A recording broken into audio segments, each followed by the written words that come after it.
Bonjour à tous. Continuons à essayer de comprendre les différentes conditions nécessaires pour une pratique méditative juste. Nous allons continuer après avoir vu d'une part la détente, d'autre part l'attention et la vigilance.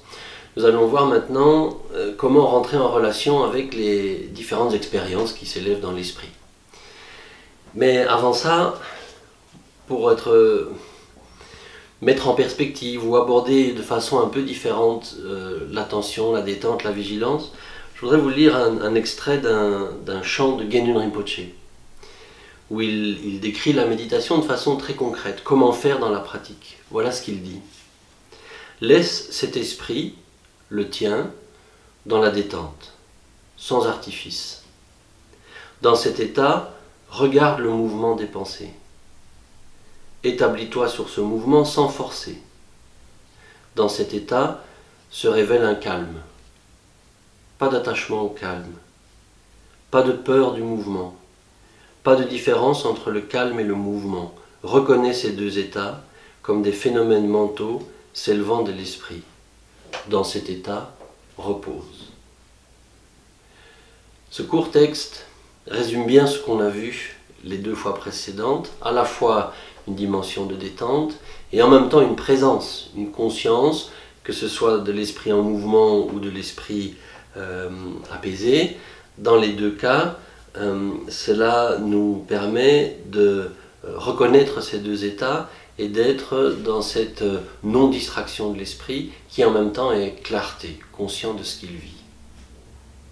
Lorsque l'on pratique ainsi, ce qui va prendre place, c'est toutes sortes d'états d'esprit.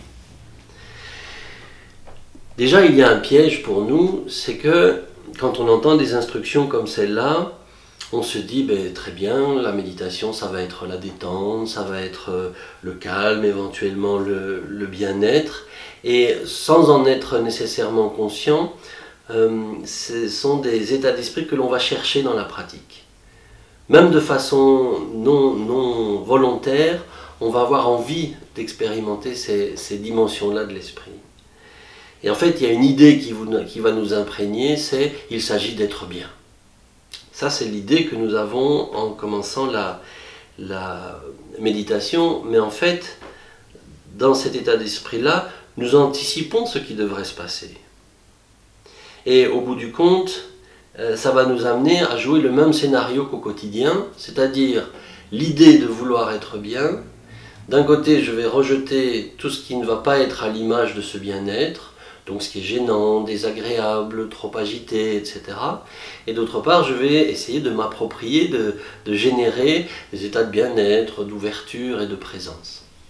Et finalement, la méditation devient une nouvelle manipulation de ce que je vis. Il n'y a rien de nouveau là-dedans.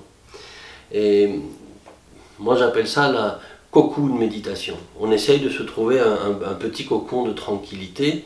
Inutile de vous dire que ce type de démarche ne marche pas, ne fonctionne pas.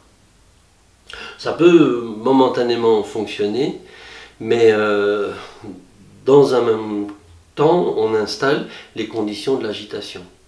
À rechercher autre chose que ce qui se passe, finalement, on crée encore plus de mouvements de l'esprit et le rendez-vous avec la méditation ne se fait pas.